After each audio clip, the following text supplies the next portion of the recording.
miaravantsika rehetra manaraka nyty orinantsary ity ohatra ny hoe fanambaniana ve sa fanaovana tsinitsinina ny mahagasy raha ny resaka fotoana zany no resahana satria matetika ny olona milaza hoe rehefa misy fahatarana de hoe manao fotoangasy le olona ohatra hoe raha manao fotoana ohatra ny olona amin'ny valo de rehefa aveo misy tonga amin'ny valo sasany misy tonga amin'ny sivy-latsaka fefany de rehefa aveo zany de lazaina fa hoe fotoangasy aloha kosa aloha azavatsara fa ny gasy tsy mba nampiasa ny famantaranandro izay ampiasaintsika amin'izao fotoana zao na ny marimarina kokoa ny hoe famantarana ora ny famantaran'ora amin'izao fotoana zao de mazava tsara mihitsy fa napetrany hoe 420 ora ny iray andro mahan'izany daholy ny ora anankiray de ahitana minitra empolo ary ny minitra anankiray dia ahitana segondra enimpolo de ny natao hoe ray segondra de ny fitetehan'ilay gotin'ny rano takitaka rehefa misy ny tetezany de iny neke zao tontolo zao natao hoe famantara n'ora ka raha miteny zanytsika hoe manao fotoana amin'ny 20 ora midika zay lay lavabe manondro amin'ny 12 ary lay fokely manondro eo amin'ny 20 raha mitenytsika hoe anao fotoana 20 sasany de ny fokely manondro eo amin'ny 20 ary ny lavabe manondro aty amin'ny 9 enarana any ampianarana zany ao amin'ny klasy karabola koa raha ifanao fotoana zany tsika ka ilay famantaran'ora amin'izao fotoana zao no ampiasaina de aoka ifanaja sy anaja ny famantaran'ora io satria samy mahafantatra mi daholo tsika fa ny fotoana tamin'ny gasy teo aloha de tsy mba nisy an'izay ataontsika hoe tena amin'ny atsiprian'izay rehefa manondro fa kosa eo ihany satria ny fivoaran'ny zavaboary ny fiainan'ny biby ny fiainan'ny olona ao anaty fiarahamonina reo no natao karazana hoe maridrefy entina mamaritra ny fotoana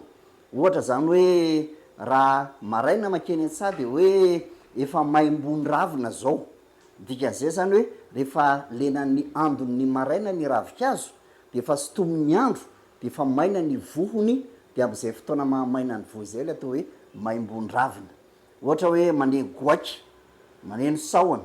maneno akoho satria ireo biby ireo de zavaboary ary amin'ilay ataontsika hoe amin'ny mahazavaboary anazy zay ny namoahan'ny feo amin'ny ora tsy miova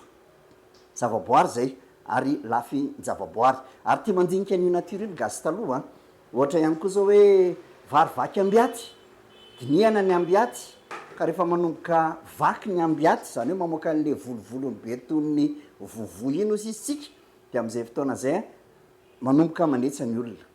zany hoe ny fiainany zavaboary sy lay natiora nametrahan'lay nahary anazy no mijereny de reny namaritany ora sy ny fotoana eo ihany koa ny masoandro lazay fa mitatao vovonana rehefa tonga eo ambony vonana eo ka manitsakaloka tsika lazay fa milanandro rehefa manomboka milana ny masoandro ao arinao ary na ny filahatry ny tramony ary de saiky niova daholy ary ny fipakany masoandro de mbola namarita ny fotoana ihany misy an'lay hoe eo ampamantorany zanakomby de rehefa aveo ambava visoko de reveo mipakandro rehefa le ariva iny mipaka ary amin'ny rindrina ary ao amin'ny ataontsika eo atsinanatrano zany ny taramasoandro mody any andrefana zay ny gasy zay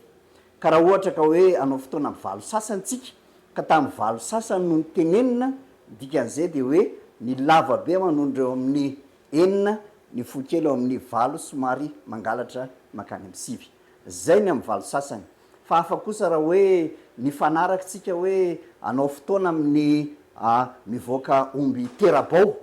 de ny omby terabao matetika manodidididina valo sasany ka hatramin'ny sivy eo zany no amoahan'ny tompony azy ilay omby terabao satria ozy izy ny gasy hoe ny omby indray mandry tsy indray mifo aza entina ialana tsiny ny fotoana gasy satria tsy misy fandraisany amin'ny famantaran'ora izay ampiasaintsika amin'izao fotoana zao io fotoana tamin'ny gasy fahiny io fa rehefa tara ianao de tara ary ny fahendrena rehefa tara de tsy piko ihany tsy miala tsiny rehefa tara satria efa nahazo tsiny ianao fa ny atao rehefa tara araky ny fifanajana sy ny ataontsika hoe fomba ifampitondrana anaty fiarahamonina de ny misy saotra no ataonao an'ireo olona miandry anao raha ohatra ka miandry izy fa herimanatsoa tsy miandry a 2 minitra ihany ny ataon'ny herimanatsoa hoe ahafahana mandefitra aminao a ka raha mivalo sasany fotoanantsika amin'ny valo sasany roa mahery 2 herimanatsoa de lasa satria tsy fifanajana izay zavatra izay tsy hoe tsy midika fahatarana akory ny fotoangasy a fa sasanangy samihafa ny famaritana ny ora sy ny vanim-potoana misy teo amin'ny malagasy sy ny fampiasantsika ny famataran'ora amin'izao fotoana zao zay raisantsika amin'ny zao tontolo zao maneran-tany maka sitraka indrindra